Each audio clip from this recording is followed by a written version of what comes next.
Welcome to the Nerd Party. I'm Darren Moser. I'm Philip Gilfus. I'm Daniel Prue. And this is City Alpha 3.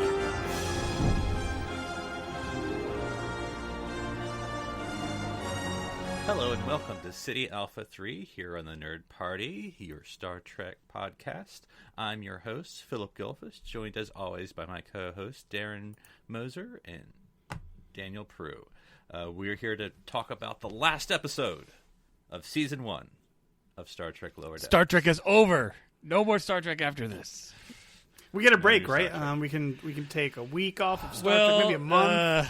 Yeah, is it like the old days where we get 10 years in between this and the next newest Star Trek? Is that where we're at now, or no? Well, if you want to take your vacation to Little Rise, you can have a little vacation. But yes, we'll be talking about no small parts, and if we want to, we can kind of encapsulate Season 1 of Lower Decks and maybe talk about where we want Season 2 to go. I haven't really read articles, but I've seen sort of headlines and scanned leads, and it looks like they're already working on Season 2, because, with animation, certainly a little easier to do production than in live. So it's certainly good to go with Season 2, and I saw that Mike, the lead for the Lower Deck show, was already talking about some things in interviews about where they're going. So interesting things. But I suppose before we go too far, let's talk about the last episode, Season 10. So I guess we can get into it, but I guess the highlights or what you thought of this as a season finale or just an episode of itself. Daniel, what'd you think of No Small Parts? So, way back at the beginning of this journey, I think this is what I thought the show was 10 going weeks to ago. be. Yeah, 10 weeks ago. It's a 10-episode pilot? Is that what you're saying? No, this episode had... it was much more plot focused than almost the rest of the season, and it had stakes, and there was serious moments, and I'm like, this is kind of more of what I thought we were gonna get, and we didn't, and that's okay. But this is just what my expectations were. I kind of think I like this better than the sort of just 8,000 jokes a minute that we get for the rest of the season. I kind of like that they slow it down, but because they only do it in the last episode, it also gives me a bit of whiplash. But I did like the episode, and I thought it was really good. It's probably, because of that reason, it's probably one of my favorites, if not what I would say is the best one of the season. Not content-wise, but tonally, it kind of reminds me of the Orville, because with the first season, it was sort of jokey, and then was it the last or the next to last? Then they had the serious episode. It was oh, and it's oh, this is what we want to do. So it kind of reminds me of that. So Darren, what'd you think of No Small Parts? Yeah, I mean, you had pack lids, you had a California class ship gets destroyed in the first 60 seconds, not maybe off screen destroyed, we see it spread out, Star Trek 2009 style. But and Titan, Riker, and I was really excited not only from the trailer for this episode, but also just the dealing with the fallout from Boimler knowing that that Mariner is the captain's daughter, and we get an exocomp, and it's but even all of that stuff, it didn't feel overpacked, like you said, Daniel. It kind of it was much more plot driven, and less. But there were still character moments, but they served the plot. It wasn't I kind of see what you're saying. A lot of the other episodes, it's character driven, and the plot's just kind of happening in the background, and we just kind of felt oh, is that Lower Decks? Because they don't know what's going on, so they don't really know what the main plot is. But yeah, a great episode, lots of fun.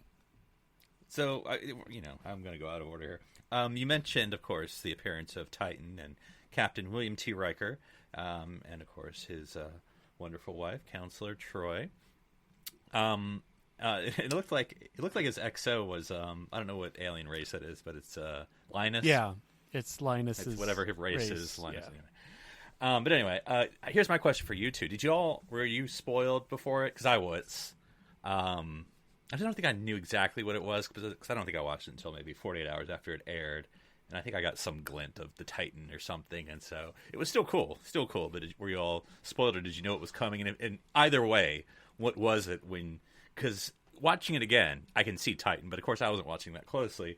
But just hearing the music, and they mentioned the Titan earlier, but then when you see Red Alert, what was that like, Darren? When you got it wasn't spoiled for me. Even though I watched it the following day, I just wasn't as prolific on social media, and I think after I'd watched it, I was scrolling through Facebook, and then I saw someone posted something like, "Wasn't it cool when Will Riker showed up again?" or something, and it's like, man, it's been less than 12 hours, but okay. But yeah, just watching it a second time today, man, they just not. I want to talk for a moment about actually the music of this episode. Like, they use a lot of Star Trek themes really well throughout, not just the main kind of there's a little bit of first contactness going on in, like, the, when the Packlids are coming in, and then when the Titan eventually swoops in, we get the full-on next-gen, fanfare, and it's just... we're all Boimler at that moment where we're just like, it's the Titan, it's coming in. It's another Enterprise. Another Enterprise. The blue dot. Make us go out of here. Oh man, those Packlids. But yeah, so I was. It's like already it was great, and then because they had beat off they'd done the virus, and you had that kind of climactic moment, and then the other Packlids show up. And then this was just punching it up a whole another notch. Daniel, what do you think about Jonathan Frakes having a Star Trek contract that involves him being in every season? Every series. I love it. I'm here for it. Can he be a major part of season 2, please? Well, here's the thing, and I'm sure we'll talk about it. He is. But I guarantee you they're setting him up to Pike. He's going to be Pike for season 2 of Lower Decks for sure. That's my prediction. I think he'll be in quite a bit of it if I were to guess. Are we soft selling a Titan standalone series because it's animated? Because I don't doing it now. Obviously, he's an older gentleman, but Star Trek Titan animated. See, you guys have both read Titan novels, right? I've read one or two. Yeah. Okay, and I believe in the novel universe, Wesley's back, and like Tuvok is on the Titan as well, or something. Is that right? Oh gosh, I'll say yes. I think. Okay. I think Tuvok is someone's exo. It's hard because the Enterprise E has Picard as an admiral in the non show universe, like the novel verse or whatever, but and then there's like another captain that's actually commanding the ship because he's an admiral. But I'm pretty sure Tuvok is back. There's quite a few returning characters. I don't remember about Wesley, but anyways, it's not important. Yeah. What are you trying to pitch here, Dan? I'm just curious. I was just curious to see if there was anybody else we'd see on the Titan, but because I did see. I read it very quickly. I just read an interview with Mike McCann. I don't know. The creator. McMahon? Lower Decks. Yeah, I think. But anyway, the way I gleaned it from the interview, or Deanna's not coming back. I mean, he's had to sort of very passive aggressively, like, "Oh, it was fun working with Marina," and I'm like, "You're just saying she's not coming back." But he did say Captain Riker and Boimler would still be a thing. So whether that lasts one episode or more than that, it's obviously not just going to be. I hope it's not just one episode, because that feels like. I really don't want it to be like, hey, episode 1 is dismantling what the change you made, and now we're all back on the Cerritos, because things are happening. Because I hate to tell you, Darren, it's probably what's going to happen. I know. But here's the thing: I mean, he's already promoted, so can we now coin the term Riker ex machina? I mean, this is 2 series in a row. He just shows up and saves the day at the end of the episode. Yeah, it's the cavalry. End of the season, yeah. At the end of the season, like, man, he just comes in. He's ready to go. Just like his Civil War ancestor. I forget the guy's name. Good. It was some nickname, wasn't it? I can't remember. So anyway, Thad. Yeah. Thaddeus. That's what because that's what they named their child. Captain Thaddeus Riker, Old Ironsides. I don't know. They called him something. Yeah, something like that. But anyway, yes. All right. Well, as we discussed previously, sort of one of the low stakes dramas of this season has been the identity of Beckett and Captain Freeman, and so that's out of the bag. Which from the teaser, the way it actually played out seemed like it was going to be a way bigger deal. Well, I didn't realize he was telling the entire crew in the trailer. So, Darren, what'd you think of that? Of how they handled that? Yeah, I think they literally just like, what's the most awkward way we could get it so that the entire crew knows in a moment, and they found it, and it was like the open comm to the bridge crew, and that was also nice because it also confirmed that it was everybody. It wasn't just the lower decks that didn't know, because I was still on the fence with like the XO, with Ransom and some of the others, but no, everyone's giving her gifts and like Commanders suck up. Yeah, taking pictures with her, and so it's like everybody knows now. And I'm glad Boimler like was way chiller. Like he was falling apart at the end of last episode with this new knowledge. I know he had just learned it, but like he was already kind of come to terms with it at that point, which was nice. Honestly, all the characters were way stable and really, really fun. I think there can only that's not always been true throughout the season, but usually there's only one Chaos agent. That's true. In this case, it was the Pack-Leds. Right. That was our Chaos agent. So then, yeah, and you get Tendy's.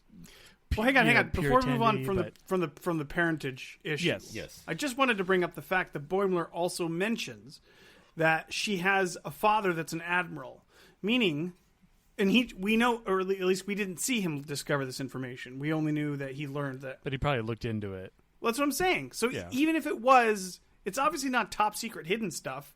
He probably just looked up her Starfleet record and found out her father was an admiral.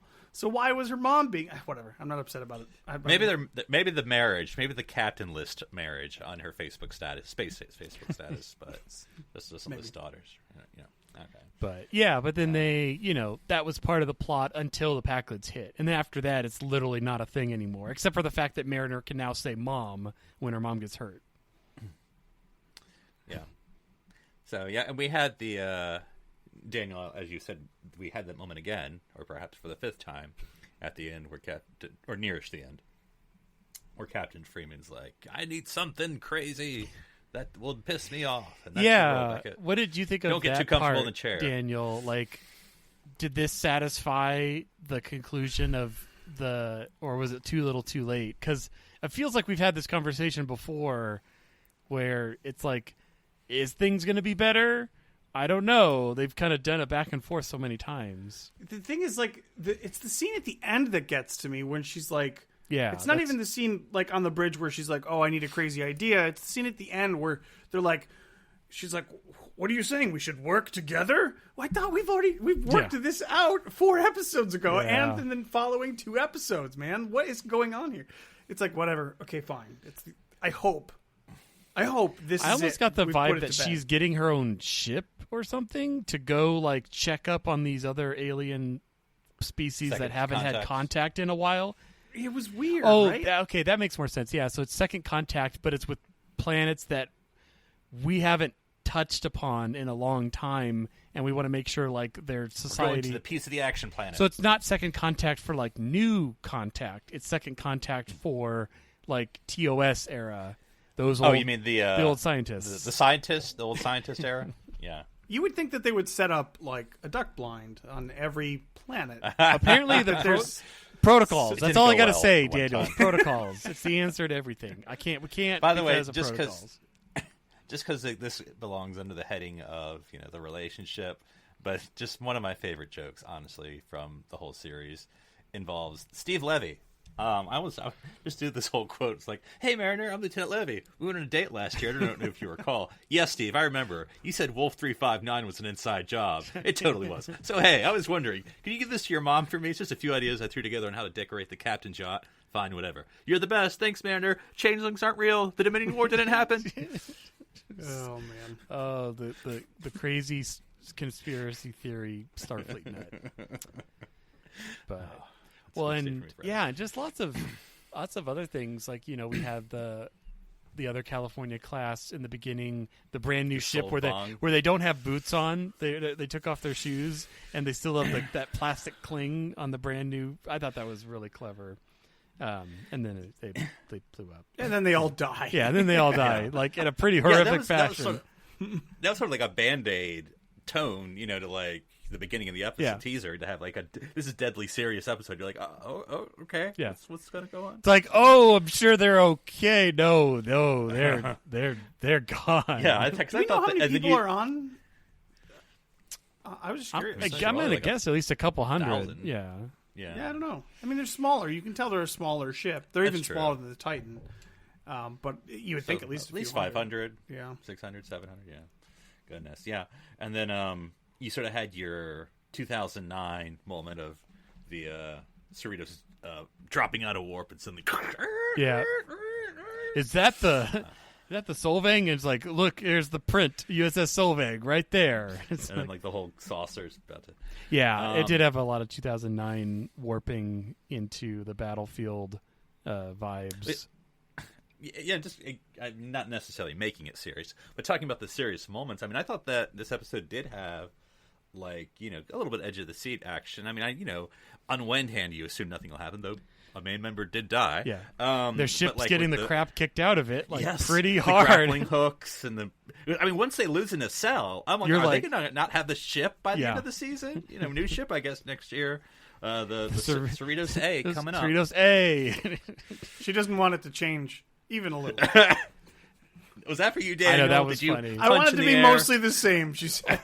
Yeah, it was like you patch up a ship and it comes out all sovereign class. That was funny. That was a great joke. Yeah, I thought it was going to be something. Was that also kind of a dig on like the motion picture where like after they work on the ship, it comes out and it's like completely different? But yeah, you have the pack lids, which was a fun reveal, and their ship design was really fun. And I kept thinking every ship was the Enterprise, which was really funny. I get it. It's, the pack lids are kind of problematic in 1990. They feel really weird now for me. Like, they're just like too... They're just a little too much. I think they're used well, and I also, but it's also really, really hard for me to accept them as a credible threat. But I guess it's only to like a California class ship that they're a credible threat, because the Titan comes in and takes out like 4 of them, and it's no big deal. Yeah. Well, and it's the element of surprise. It's the threat. Yeah, it's the surprise, and it's the threat of advanced technology in the hands of idiots. Like, you give, a monkey a giant mouse a cookie, or something like that. Yeah. And that's what the pack lid. So a moment I know, Dan, you were excited about, but I know you too, Daniel, was our exocomp. Exocomps are jerks.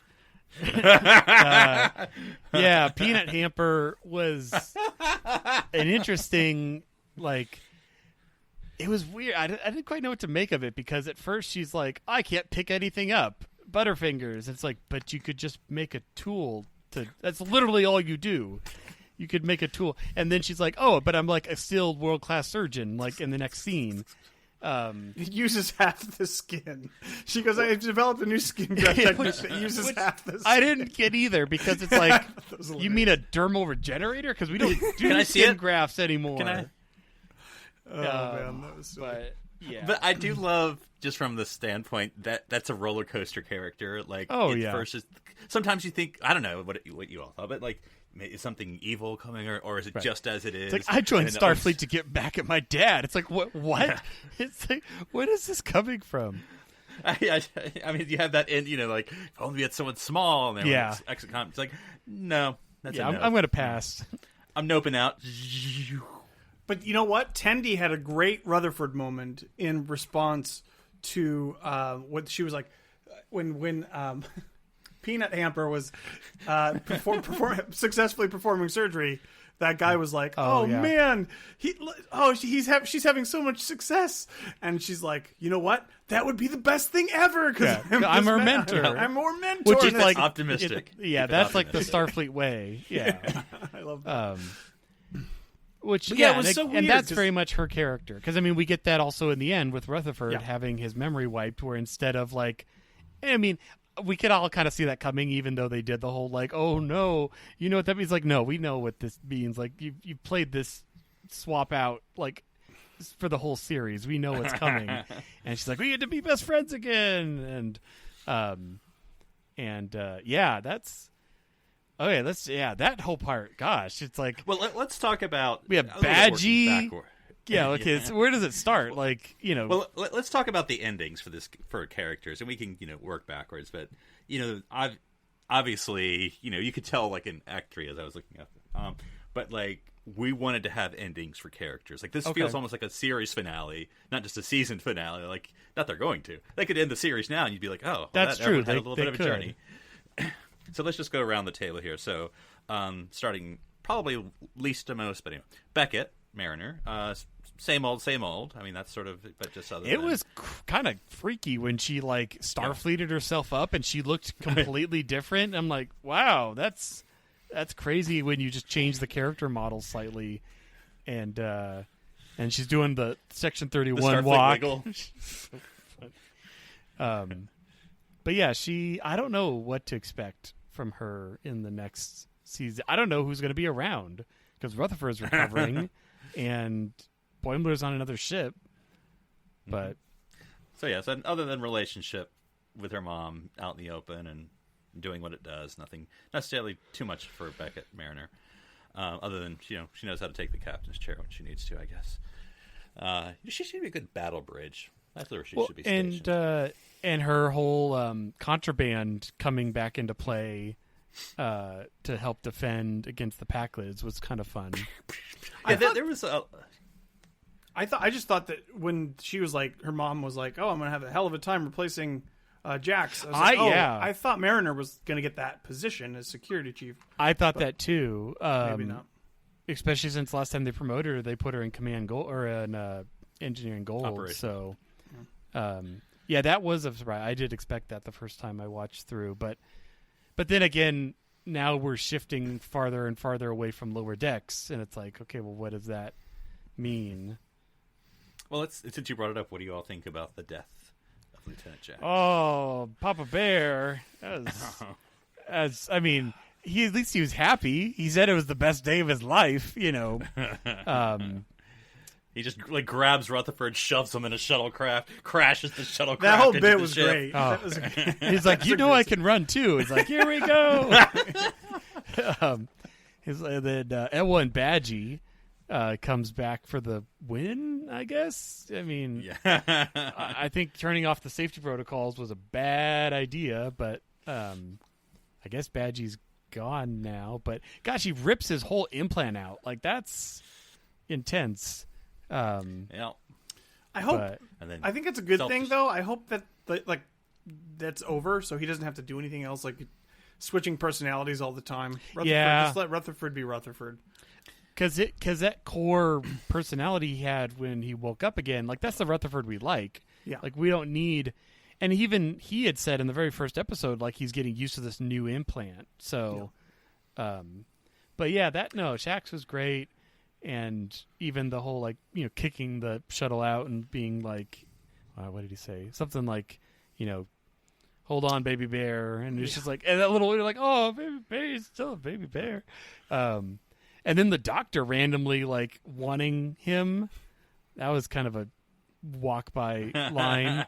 You're like, wait, what? Okay, sure. But at least his earpiece survived, I guess. What are those things made of? That was weird. I was like, he blew up. How did they save the ear? Anyway, whatever. Yeah. Those things are indestructible, apparently. But yeah, so Rutherford, it's going to be interesting because obviously the implant was often a source of easy jokes. I don't say that as a critique. It was a nice, thing to be able to use. And I usually thought it was funny. But, Rutherford will now be, non-cyborg. So, what will define him? Or will they give him forward? a different implant? Because it's like he has no eye. Is this going to be like a little Forge thing now? His implant would be smaller. Oh, that would be funny. Or it'll just be a different, like, instead of Vulcan. This one's a it's Klingon It's implant. a Ferengi implant, yeah. One of his eyes will be a different color. That's the implant. They could just give him a Geordie eye from Yeah, from that's what I was saying. Insurrection. I did like how when the virus was uploading, it was like a progress bar on his eye. But yeah, no, it was. Yeah, I don't know what we're gonna see with Rutherford, but I think it was interesting because it kind of reset the relationship between him and Tendi back to kind of like square one, because he's said in some of his episodes that he has feelings for her, or at least that he thinks she's cute, but now he's like meeting her for the first time again. So I'm sure they'll still have a good friendship, and I'm looking forward to more So will of he that. repeat his entire season 1 and season 2? Binge departments. It'd be like a Groundhog Day for just one character. That'd be kind of cool. He'll be So yeah, it'll be interesting how he goes forward. Yeah, because obviously he's the only one who doesn't remember season 1, so it'll be. Well, what did you think of pirate mode? Or cowboy mode? Or sexy What? mode? Like, I like how cowboy mode was the most contagious. Yeah. Tendi was like, I don't know why we're talking like this too. Yeah, and then Peanut Hamper is like, that was weird, and she's like, it sure was. All right, and let's talk about the pip in the room. Lieutenant Junior Grade Boimler. Boimler's grown on me like a lot. Like I really like Boimler now because he's not as crazy as he was in the beginning, and I'm glad he didn't let himself be held back by Mariner. I thought it was that's a great promotion opportunity, and he took it. And Junior Grade, it had the solid. That's right. They finally did it. They finally did it. Didn't no more jumping to lieutenant. So, and we have official confirmation that this Starfleet is much like the Starfleet Prime Trek in the 90s has two different uniform types because Riker and the Titan crew are all wearing first contact uniforms. So, and Boimler changes into it when he puts his new pip on. So, which makes a lot more sense. Like they don't necessarily need. I think just having like different class of ships. I mean, they did that in TOS where they tried to retcon it where. The Constitution class ships had the new uniforms first or something. Oh, you're talking about like Discovery. Yeah, like Discovery. So honestly, I think it probably would have felt weird to have them in the Cerritos uniforms. Have Riker in that. Yeah, I don't know. I think I'd have been fine with it, but whatever. Again, Star Trek has this history. Who cares, right? I mean, they're all wearing this multicolored stuff. Whatever. It's fine. Yeah. It doesn't bother me. Yeah, I mean, I did enjoy because Boimler was sort of being the Boimler with the whole promotion stuff or whatever. To the Sacramento, I believe is what it was. Yeah, the SAC. I want to go to the SAC. Which, hey, it's the capital of the state. Yeah, so if any of the California class ships are going to be nice, it's going to be the Sacramento. Well, you would think though, capital ship. The first one would be California, though, right? The U.S.S. California would be the. Why would you want that to bucket bolts? But yeah, it'll be interesting whether they kind of because I think about all the times they've tried to do this in the past, like when Trip was on the Columbia, and it usually falls apart, which I think Daniel you're kind of referring to very quickly. What makes me wonder: are they going to have like two ships we follow for a while, and they're just focusing on the lower decks in both? Like, honestly, I'm fine with that if they've established these characters and now we're going to follow them for a little while. I don't think we're ever going to leave the Cerritos completely because that's kind of the ship for this show. But or even if they change Boimler... the opening credits with Titan just flying over, or even if Boimler just left. towing it. If Boimler was just promoted and he's now because he's on a different ship. Oh, and they another they just bring in different characters at this point. I'm Shempo. I used to be the new look. I was supposed to be Boimler. Yeah, Jack Quaid. He's busy guy. He got the Boys season 2. He could be doing other things now. He wanted his trapdoor out for his character just in case he didn't come back. Oh, and while we're talking about this, one of the funniest moments for me for the episode was Ransom when he was talking to Boimler and Mariner about transferring them, and he's like, "I just need to, I need to work out. Get out of here. I need to think." It's like, you're so promotable, but she's the captain's daughter, and I don't know what to do. I thought that was great. I can't decide until I work out. You're seriously working out this entire time. Go out, get away.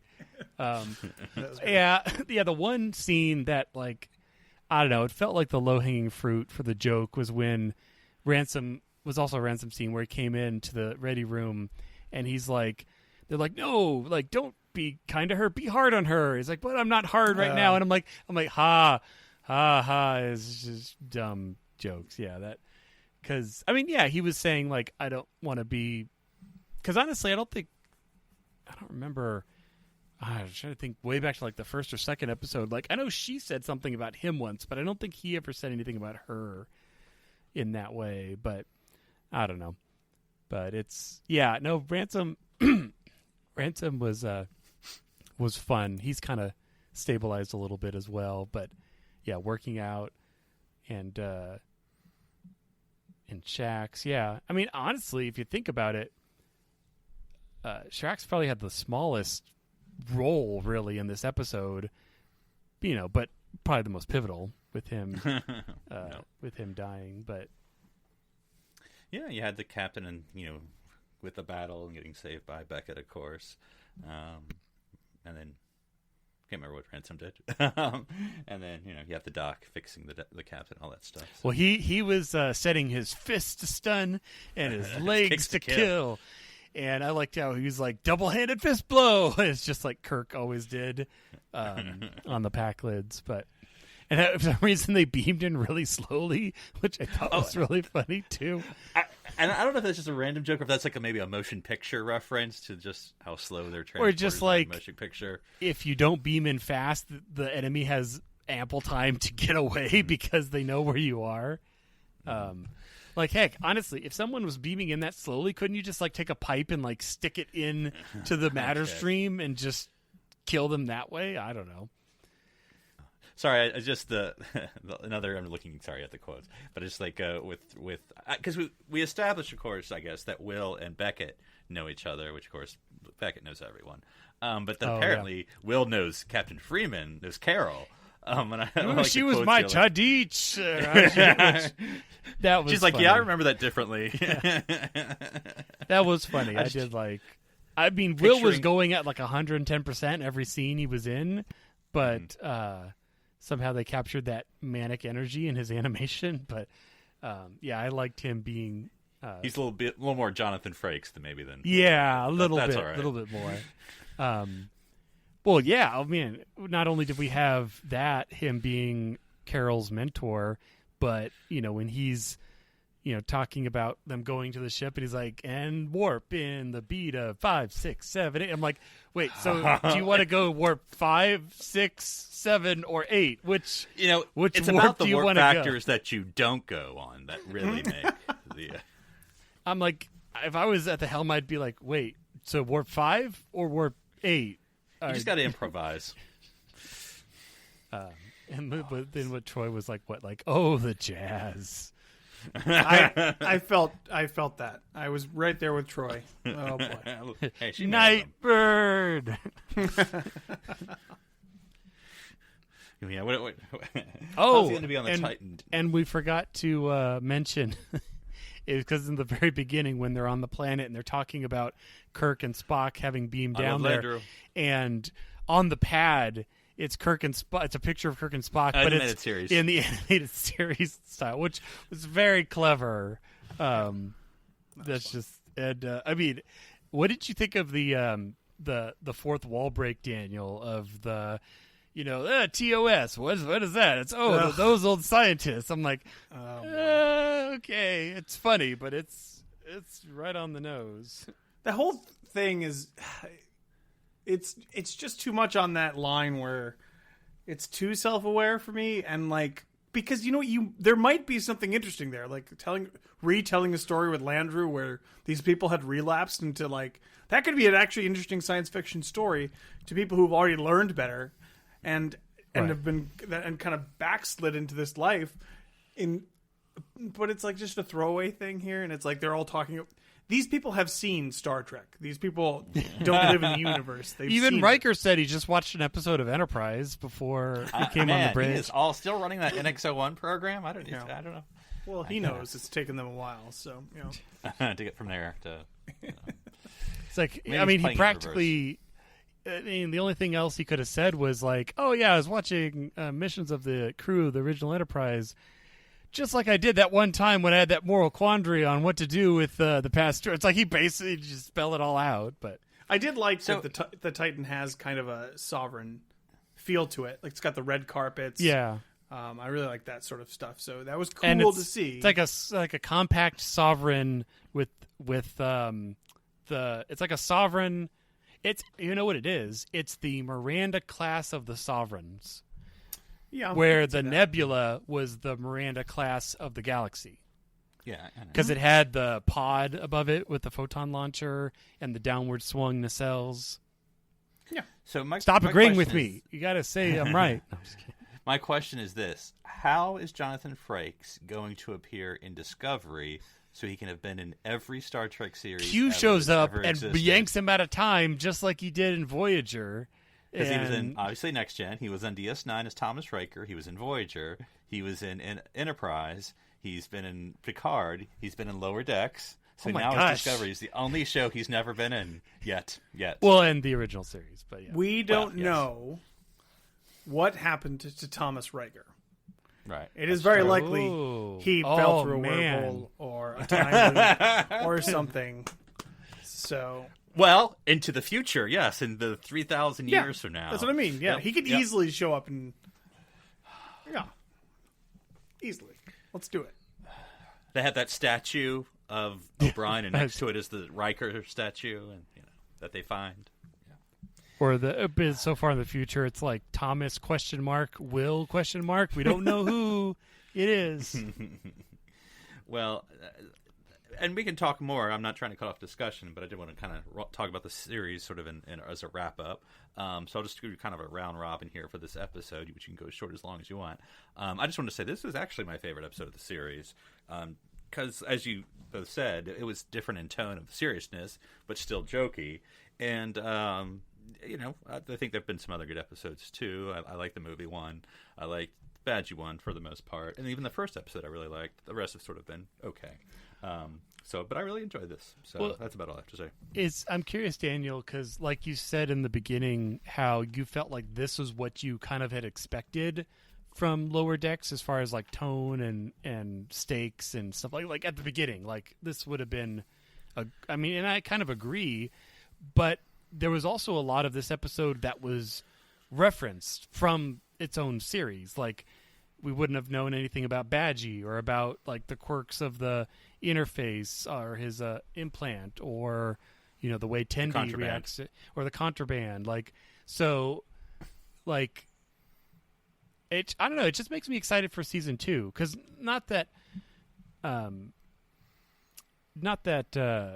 like I don't know. It makes you wonder with the pace and the way the animated shows are made. Like do they make like a few episodes and then are they like, oh, let's see how those are doing? I guess I'm rambling. Like when episodic Star Trek was out, you were producing it as it was coming out as well, so you could react to what was working and what wasn't. I guess that's what I'm trying to say. Is like I'm wondering if was Lower Decks kind of like, hey, we're going to put it all out there because it was released weekly. Or were there changes made as it went? I don't know. But I'm hoping we get kind of that different... I want more of this for season 2, though. Follow Mike on Twitter and just tweet at him. There you go. Shar and him are best friends on Twitter. Apparently. Oh, there you go. Oh, really? Interesting. Okay. Yeah. What did you think of this episode, or final thoughts about this episode, Daniel, or anything else, really? Like we've talked about it. It was good. It's just, and like you said, Darren, it does kind of, it works well as a season ender because it does sort of wrap up a lot of stuff in a really smart, kind of clever ways in some instances. But it's like, for me, I'm hoping it doesn't have to be this dark in tone and like this serious, but at least have a purpose or a point to the stories. It doesn't have to just be, like if it's 60% stupid, silly jokes, 20% self-referential humor, and 10% heart, and my math may not have worked out there. Then that's fine. That's fine. I'm good with 3% butterscotch fudge ripple. So, so I hope. I don't either way. Like, even if Lower Decks wasn't exactly what I wanted it to be, I still was entertained the whole time, and I had a good time, and it was fun. And we got to see some characters, and I'm glad that they brought Riker back with the Titan. That's cool. We've never seen that before. So. Q. And Q. Yeah, Q was kind of disappointing, but that's all right. But yeah, so. Yeah, and had said before, I was like, I don't really want to see anyone. And the only reason I said that is because I was worried how they were going to do it. But I don't know. I think we just all love Riker at this point, so we're never going to say no to Riker. But I thought they did it well, and I think seeing the Titan, which in its prime, yeah, in the novel verse, but I'm going to use canon, but you can make fun of me for saying canonically we've never seen the Titan. Right. So this sort of establishes the ship and establishes the bridge and the crew and all that. So we now have official Captain Riker. We've seen Captain Riker in action, which I know Captain Reserve retired, whatever, in Picard, that doesn't really count.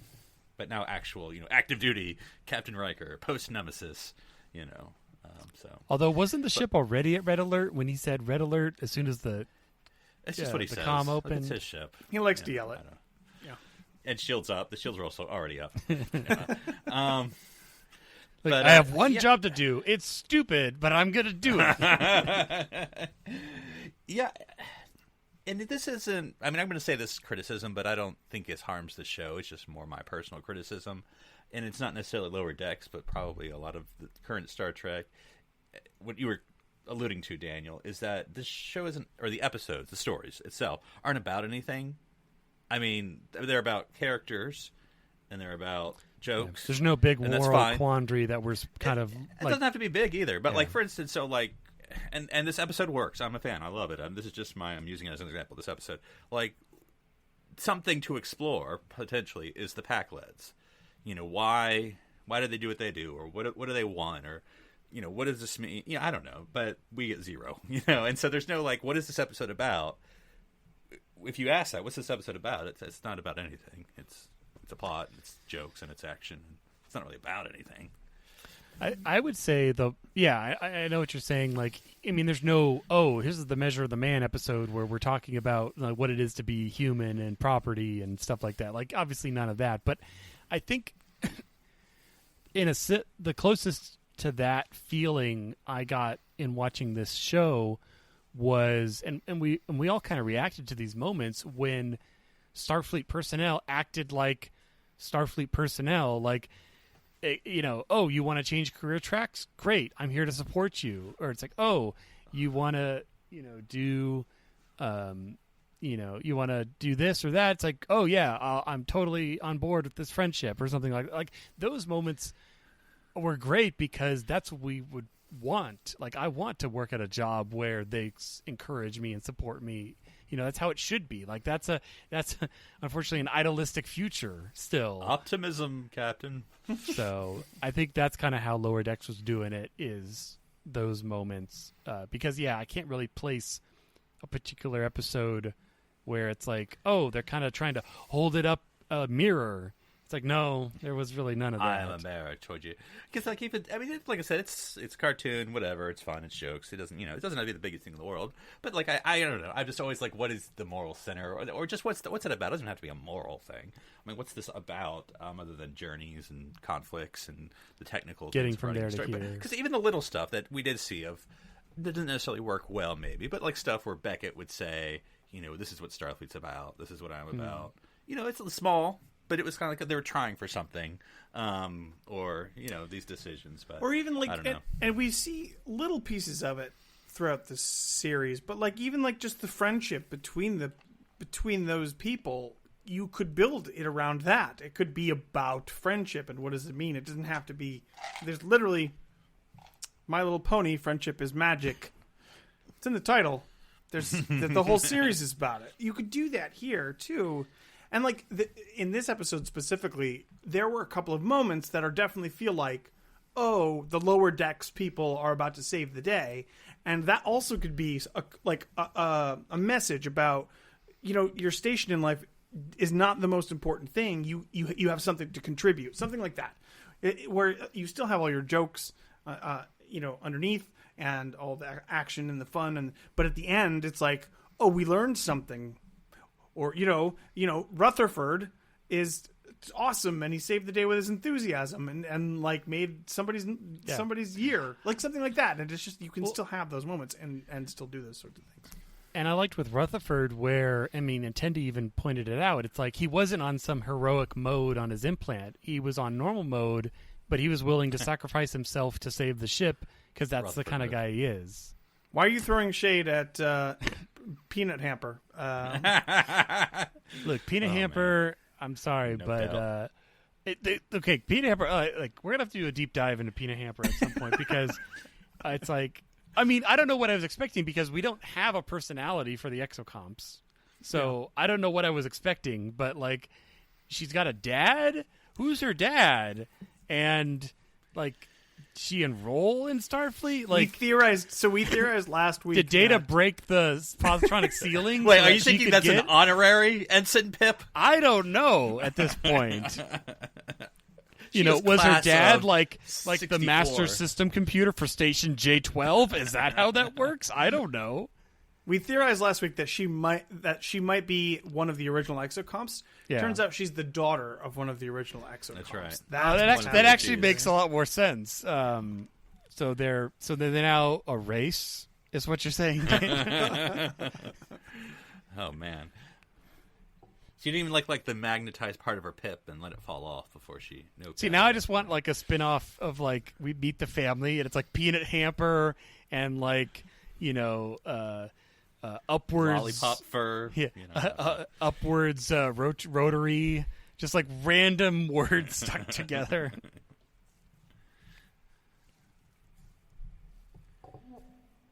Well, at least we had one crazy name, because the dog's name was the dog. So yep.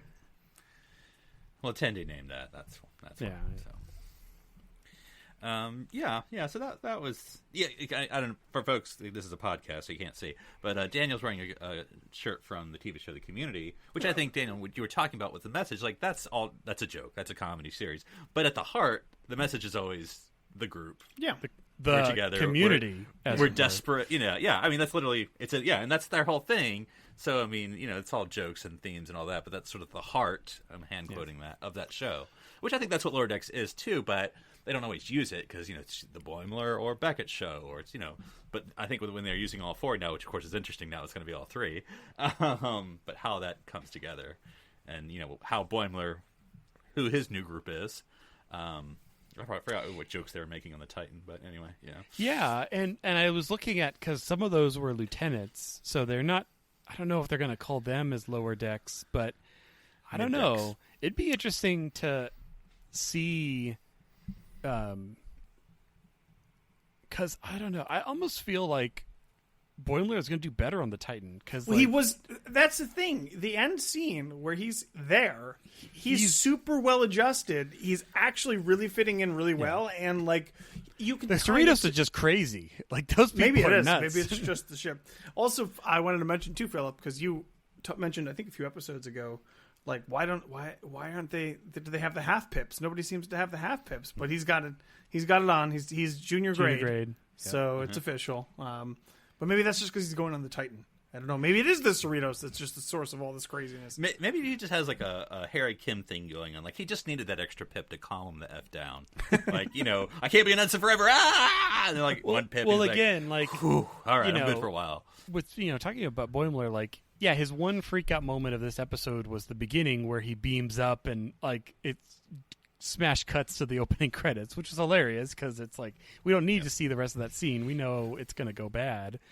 But even the moment before that, when he's talking to Mariner, he's talking to her totally normal. Like he's the most adjusted he's ever been in this episode. Yeah. And even at the end of the scene when when she makes it very clear, do not tell anybody. he's really cool about it. He's like, okay, I'm not going to tell anybody your secret if that's what you.